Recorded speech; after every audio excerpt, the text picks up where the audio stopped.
Raggedy Ann and Fido, a little golden book. Raggedy Ann and Fido, by Barbara Hazen, pictures by Rochelle Boonshaft.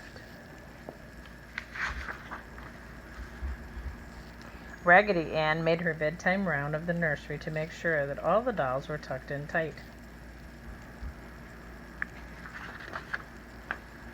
When she came to Fido's wicker dog basket, her candy heart skipped a beat. "Fido's not here," Raggedy Ann said to her rag brother, Andy.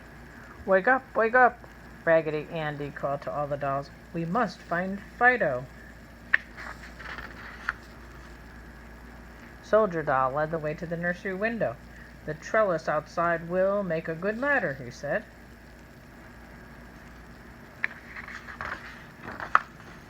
They crossed the yard and slipped through the fence, looking for Fido. Peterkins, the large, lazy hound who lived next door, pointed a paw. Maybe Fido went that way. Then he pointed in another direction. Or maybe he went this way. Peterkins was not much help.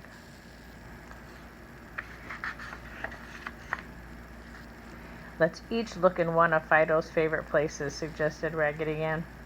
China Doll went to look in the flower garden, but Fido was not there. Indian Doll crept down the street towards Miss Goodness's house. She often left a bone on her front steps for Fido, but tonight there was no bone and no Fido. Soldier Doll marched to the duck pond. Fido liked to tease the ducks. Tonight, though, they were asleep and with their heads under their wings.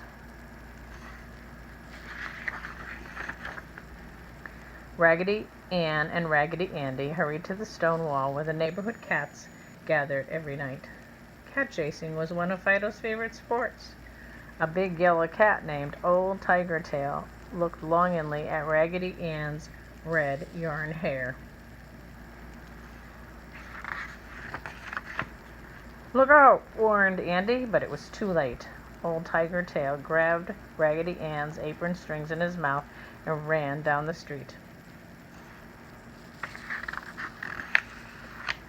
Old Tiger Tail was pleased with his plaything. He stopped to lick his whiskers and set Raggedy Ann against a garage door. From inside came a familiar woof. It was Fido.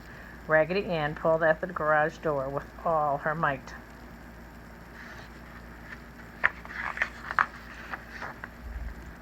The door swung open, and a little white dog with a turned-up tail wiggled out. "Woof!" he barked as he ran at Old Tiger Tail. Down the street they raced. At last the cat gave up and jumped over the wall.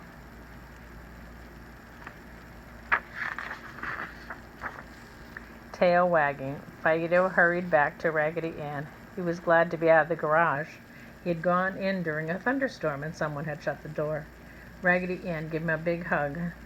All the dolls met in the end of the street and went straight home to bed.